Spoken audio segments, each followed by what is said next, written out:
Depuis le jour où je suis rentré au Cheder, et même avant, a commencé à se tracer dans mon imagination la forme de la Géoula à venir, la délivrance du peuple d'Israël de son dernier exil. Une délivrance qui sera d'une manière telle qu'elle nous fera comprendre les souffrances de l'exil, ses décrets, ses exterminations. Et faisant partie de cet avenir lumineux et de cette Géoula, le Nassi, le roi, non pas le prince d'une tribu, mais celui qui n'a que Dieu au-dessus de lui, comme l'expose le traité du Talmud Horayot, page 11. Rabbi Menachem Mendel Schneerson, dans une lettre au président de l'État d'Israël en 1957, Yitzhak Ben Tzvi. Lubavitch, le nom d'un village en Russie qui a été le centre d'un nouveau mouvement fondé par Rabbi Shneur Zalman de Liadi, élève du Maggid de Mezerich, qui fonda la Chassidut Chabad, qui se caractérise par l'introduction du travail de l'intellect pour l'attachement au Créateur. Dans ces 6 générations jusqu'au rabbi actuel, le 7e, les rabbéim successifs ont développé ce mouvement dans les contrées de l'Europe de l'Est, jusqu'à ce que le rabbi actuel rejoigne en 1941 son beau-père, le rabbi précédent, à New York. Le mouvement commence alors à prendre une extension extraordinaire. En 1950, il devient le 7e rabbi et annonce dès son premier enseignement que le rôle de notre génération est d'amener concrètement le dévoilement de Dieu dans le monde par la venue de Mashiach. Jusqu'à ce qu'en 1991, il annonce de façon prophétique l'imminence de la délivrance. Qu'en est-il aujourd'hui encore en exil de cette prophétie ? J'éprouve une grande admiration pour le rabbi, pour son œuvre, l'exemple et l'inspiration qu'il a donné à beaucoup de gens. C'est grâce à son influence, à sa présence, que la prise de conscience juive, que l'éducation juive ont atteint des sommets sans précédent.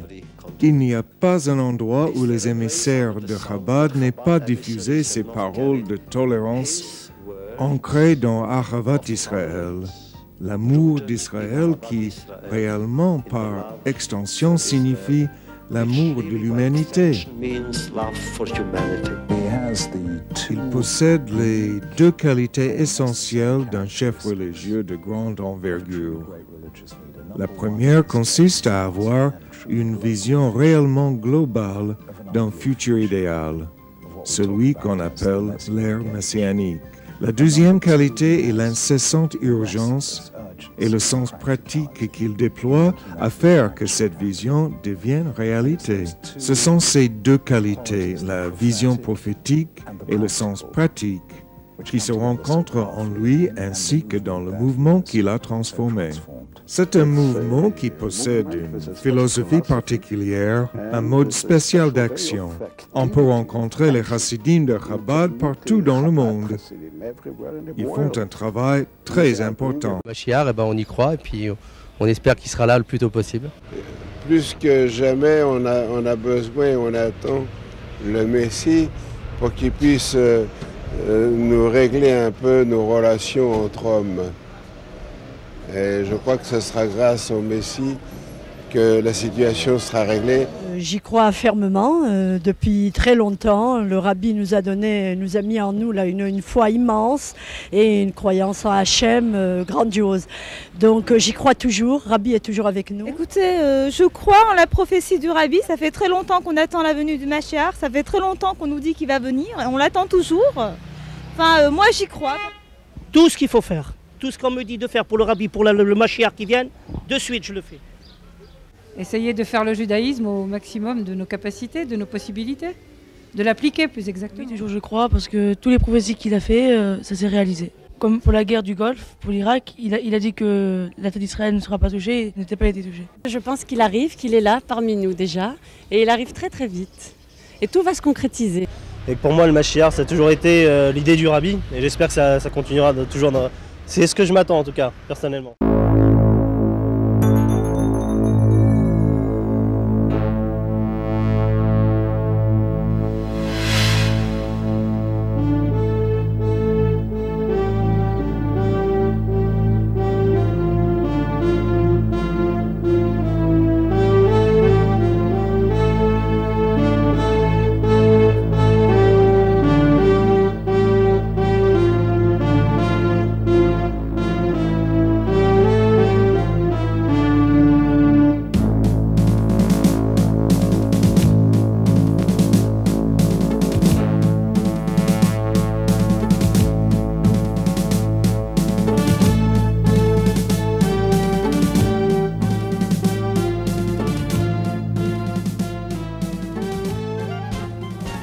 Talmud, Rabbi Yochanan déclare « Le monde peut exister par le mérite d'un seul juste, car il est dit « Le juste est le fondement du monde ». Toutes les influences matérielles et spirituelles sont canalisées à travers ce juste, comme le Talmud le déclare à propos de Rabbi Hanina ben Dossa, « Le monde entier est nourri grâce au mérite de mon fils Hanina ». Dans notre génération, nous avons mérité un berger fidèle, le Rabbi Shlita de Lubavitch, Mashiach de Dieu, qui dispense au monde entier des influences spirituelles et matérielles. Des milliers de Juifs enfermés dans des problèmes matériels et spirituels ont été sauvés par les bénédictions et les prières du Rabbi. Comme des milliers d'autres Juifs, Tzvika et Israëla Agour ont eu le privilège de bénéficier des miracles du Rabbi. 6 mois après notre mariage, Israëla fut frappée d'une maladie lymphatique rare qui se prolongea 10 ans.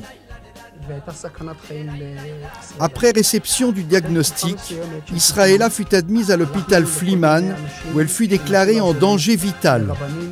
Après une période d'examen, nous sommes allés voir toutes sortes de gens qui étaient censés nous aider, des rabbins, des médecins naturopathes, et nous n'avons rien pu améliorer. Alors, dans notre détresse, j'ai rencontré un homme de Chabad habitant Akko, et je lui ai demandé quoi faire en un tel cas. Il m'a conseillé d'envoyer un fax au Rabbi de Lubavitch. Celui-ci m'a répondu « Faites très attention à observer tous les détails des lois de pureté, des rapports conjugaux. » Lorsque j'ai reçu cet appel des États-Unis, je suis resté muet d'émotion. Je suis allé voir le Rav Frank à Akko, lui demandant « Que signifie cette bracha ?» Il m'a donc expliqué que la situation avait un rapport avec les lois en question. Nous avons donc commencé à les accomplir dans notre vie. Au bout d'un certain temps, l'état de santé de Israëla empira encore et atteignit un seuil critique. Je rencontrai de nouveau le Rav Frank le soir même de mon retour de l'hôpital et je lui racontais que voilà 6 mois que nous respectons les lois du couple et la situation ne s'était pas améliorée. Il me répondit que cela prendrait un certain temps. Et cette même nuit, miraculeusement, ma femme perdit dans la salle de bain de l'hôpital environ 10 kilos de son poids, se débarrassant pratiquement de tout ce qui faisait sa maladie et ce fut le début de sa guérison. Tzvika et Israëla firent le voyage vers le Rabbi pour le remercier de ce miracle et pour demander également sa bénédiction pour concevoir des enfants, après 11 ans d'attente. Par cette bracha, nous avons reçu le feu vert pour que mon épouse soit bénie par une grossesse et soit définitivement guérie. En fait, avec l'aide de Dieu, après 1 an et demi après notre retour, nous est née une fille que nous avons appelée Michal. Après le 3 Tammuz, Tzvika et Israëla se tournent de nouveau vers le Rabbi demandant sa beracha pour avoir d'autres enfants et déposent leur lettre dans l'un des volumes des Igrot Kodesh. Après le 3 Tammuz où le Rabbi s'est dissimulé à nos yeux pour revenir vers nous plus grands, nous avons présenté une nouvelle demande dans les livres de Kodesh et Baruch Hashem, ma femme est actuellement enceinte de 5 mois et nous attendons la naissance d'une autre fille. En dehors de cela, 1 mois avant la demande, j'ai reçu la nouvelle de ma guérison complète. En même temps que son activité puissante pour résoudre les problèmes du peuple d'Israël, le Rabbi poursuit la propagation de l'enseignement de la Chassidut Chabad. Il dispense son enseignement en des réunions chassidiques qui se tiennent dans la grande synagogue du 770 Eastern Parkway. Toutes ces allocutions sont imprimées, diffusées dans les livrets appelés Dvar Malchut et sont étudiées par des millions de Juifs. Du point de vue de la diffusion médiatique, le Rabbi est le plus grand de ceux qui ont propagé la Torah, non seulement actuellement, mais également au regard de toutes les générations, puisqu'aucun autre exemple n'existe d'un homme dont les paroles soient parvenues à un si grand nombre de Juifs. Plus de 200 volumes de ces enseignements ont été imprimés à ce jour, comportant des explications originales dans le Talmud, Rambam, les lois, les coutumes, des introspections kabbalistiques, des enseignements de Chassidut, le tout à un niveau de profondeur extraordinaire. Comme le dit la Mishnah, toute personne qui s'occupe de la Torah mérite de recevoir de nombreux privilèges.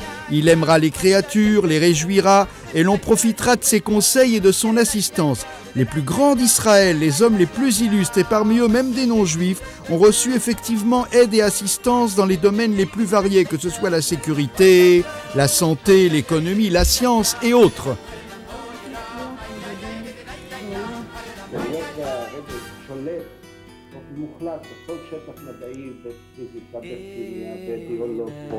Le professeur Branover présenta au rabbi un projet nouveau pour créer de l'électricité qui soit meilleur marché et plus propre. Et la chose la plus étonnante est que le rabbi me montra sur mon projet 2 chiffres qui, selon lui, ne pouvaient pas être justes car ils ne correspondaient pas entre eux. Et mon équipe mit 8 mois de recherche avant de confirmer cette erreur. Le rabbi avait découvert l'erreur en quelques secondes, sans crayon et sans papier. Rien qu'avec la vision fantastique du tzaddik.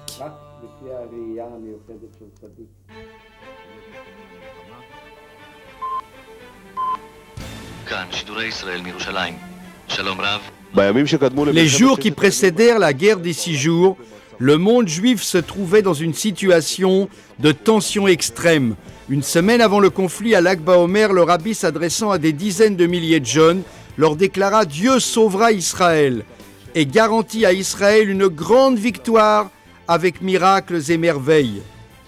10 jours avant cette guerre, le rabbi avait déclaré qu'Israël triompherait et serait préservé de tout mal, comme rapporté par Haaretz. Le rabbi envoie un télégramme de soutien et s'attend à de bonnes nouvelles de manière visible et apparente. Yediot Acharonot. Lorsque la guerre éclate, les radios arabes proclament leur victoire et la radio d'Israël reste silencieuse. Mais le rabbi sait déjà que la situation n'est pas celle que présentent les médias. Il ajoute: le Kotel Amaravi reviendra entre nos mains. Pendant la guerre de position, le rabbi perçut le danger extrême d'un cessez-le-feu et déclara que les Égyptiens pourraient le violer en 24 heures et installer des missiles sur le canal de Suez. Il confie au général Yariv et à d'autres officiers que la ligne Bar-Lev n'était pas sûre et ne pourrait empêcher les Égyptiens de franchir le canal. Et la guerre de Kippour a prouvé à quel point il avait eu raison. Avant la guerre de Kippour, le rabbi avait dit à ses émissaires de s'assurer que les enfants juifs recevaient une éducation de Torah, pendant les vacances d'été en insistant particulièrement sur les très jeunes enfants. Et la veille de Yom Kippour, il donna à Israël une bénédiction pour une victoire militaire. Lorsque cette guerre éclata, la presse rapporta que le rabbi avait prédit les conflits et leur issue victorieuse, comme il apparaît dans la missive qu'il a envoyée la veille de Yom Kippour. À propos du communisme, 27 ans plus tôt, le rabbi avait prédit que ce régime tomberait. Le rabbi me dit de contacter celui ou ceux que je pourrais joindre à Moscou et dans d'autres villes de l'Union soviétique, et que les conditions s'amélioreront, que d'ici peu tous seraient libres. Attention, ceci se passait une semaine après que Gorbatchev soit venu au pouvoir. À l'opposé des médias du monde entier qui avaient prédit un scénario très pessimiste, le nouveau maître du Kremlin va être encore plus autoritaire et le monde doit se préparer à des moments très durs. En 1987, le rabbi lança un appel pour l'établissement du projet d'absorber de futurs émigrants venant du RSS en Israël, déclarant que l'on devait déjà trouver des emplois pour eux. Et en 1990, ces prédictions se réalisèrent totalement et de grands miracles survinrent sur toute la terre. Les régimes communistes s'effondrèrent, les portes de la Russie s'ouvrirent toutes grandes et des centaines de milliers de juifs arrivèrent en Terre Sainte, préfigurant le rassemblement des exilés lorsque toutes les masses juives reviendront sur leur terre. Il y a 3 ans, Gorbatchev vient en visite en Israël et rencontre le professeur Branover. Et là, il entend qu'en 1985, une semaine donc après sa montée au pouvoir, le rabbi avait prédit que le communisme allait s'effondrer et que les portes de la Russie s'ouvriraient devant les Juifs. L'étonnement de Gorbatchev lorsqu'il entendit cela défie toute description. Il me dit que cela était tout bonnement impossible parce qu'en avril 85, il n'avait lui-même encore aucun plan de ce genre. Il ajouta qu'il n'avait eu un tel projet qu'1 an plus tard mais qu'il ne l'avait pas révélé parce qu'il voulait alors préserver le communisme autant que faire se peut. La seule conclusion est que le rabbi, par le pouvoir de la prophétie, avait vu le rôle joué par Gorbatchev longtemps avant que ce dernier ne le sache lui-même. Guerre du Golfe. Les menaces de Saddam Hussein font fuir le sommeil de nombreuses personnes.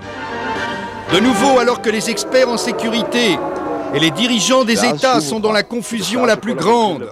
La voix puissante du Rabbi informe le peuple juif. « Mes enfants, n'ayez pas peur. Le pays d'Israël est l'endroit le plus sûr. Il n'y aura pas d'attaque de gaz. Cette guerre apportera la rédemption pour le peuple d'Israël. » La guerre du Golfe correspond exactement à ce que dit le Midrash Yalkut Shimoni.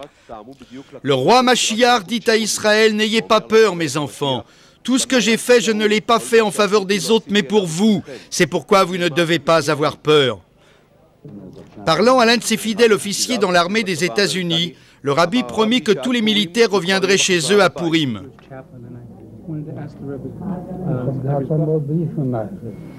Des miracles étonnants se passèrent lorsque des immeubles entiers s'écroulèrent sans faire une seule victime. Et à Purim précisément, le peuple reçut l'information qu'il pouvait abandonner les masques. Le pays d'Israël était bien l'endroit le plus sûr du monde. Comme dans tous les cas, la prophétie du Rabbi s'était confirmée entièrement et dans tous ses détails, et l'enchaînement des événements avait suivi le Midrash à la lettre. Au moment où le roi Mashiach annoncera à Israël « Mes modestes enfants, le temps de votre délivrance est arrivé. »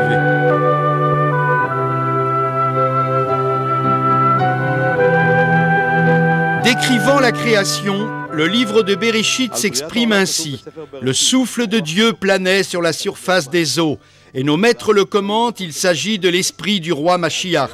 Depuis la création du monde, le but de tous nos actes et de notre service est d'instaurer l'époque du Mashiach lorsque la royauté de Dieu sera révélée dans notre monde physique conduit jusqu'à la perfection.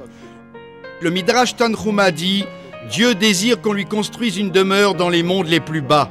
En clair, l'Éternel désire que le monde matériel soit le lieu où il demeurera, un lieu où il sera dévoilé dans toute sa gloire. Nous mériterons la révélation de la royauté divine lors de la rédemption totale et définitive dont parle le prophète Isaïe, et la gloire de Dieu sera alors révélée et toute chair verra que c'est la bouche divine qui parle, c'est-à-dire que nous percevrons la divinité dans ce monde. Le mal n'existera plus sur terre et le peuple d'Israël commencera à recevoir sa récompense. Rav Yitzhak Yadger. Au long des années de son activité dirigeante, le Rabbi a toujours rappelé que nous sommes la dernière génération de l'exil et du même coup la première génération de la rédemption. Plus tard, il parla de recevoir la délivrance toute proche, pas à la manière d'un souhait, d'un espoir ou d'une prière, mais comme une promesse, une chose certaine qui peut survenir à chaque instant sans aucun doute. Et le roi Mashiach a demandé qu'on le fasse savoir dans le monde entier. Le 17 Tammuz 1991, le Rabbi déclare « Il est absolument certain, sans l'ombre d'un doute, que le temps de la délivrance est venu. » En Menachem Av de la même année, comme nous nous tenons sur le seuil de la rédemption, chaque juif doit se familiariser avec l'idée de la délivrance et préparer sa personne à cette réalité. Rav Shmaria Harel. Le message de la délivrance est devenu un fait lorsque le roi Mashiach a demandé qu'on annonce à travers le monde que Dieu a choisi et désigné un homme doué de libre arbitre, dont la stature personnelle est incomparablement plus élevée que celle de tout autre, pour être un prophète et un conseiller pour tous les hommes de la génération, et qu'il prophétisera que nous allons voir de nos yeux la rédemption finale. La halakha, la loi pratique, déclare que les paroles d'un prophète d'Israël ne peuvent que se réaliser, et que la prophétie de la délivrance ne sera transmise que par le roi Mashiach en personne.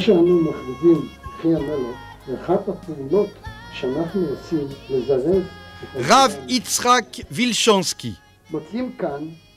Déclarer que vive le roi est l'une des choses que nous faisons pour hâter l'émergence de la délivrance. Cette phrase exprime le lien entre le peuple et le roi. Le Rabbi explique que ce lien va dans les deux sens. Premièrement, le peuple devient sujet du roi, prêt à le recevoir en tant qu'autorité qui exerce son influence sur eux. Mais le Rabbi ajoute que le peuple influence également le roi. Comment? Cela ressemble à la cérémonie du couronnement, au cours de laquelle il lui confère le titre de roi. Ils disent « Vive le roi !»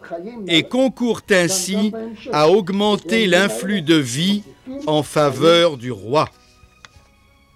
Par conséquent, après la puissante campagne « Préparez-vous à la venue du Mashiach », des rabbins de tous les milieux du judaïsme produisirent une décision sur la base des lois codifiées par le Rambam qui déclare que le rabbi est le roi Mashiach. De très nombreux juifs signèrent une déclaration où ils acceptaient le rabbi en tant que roi, proclamant que vive éternellement notre rabbi, guide et maître, roi Mashiach. Aux rabbins qui le déclarent Mashiach, le rabbi répond que leur décision est entrée dans les faits et commence à influencer les événements et que l'on pourrait prononcer la bénédiction de Shehecheyanu pour la naissance et la révélation du Mashiach.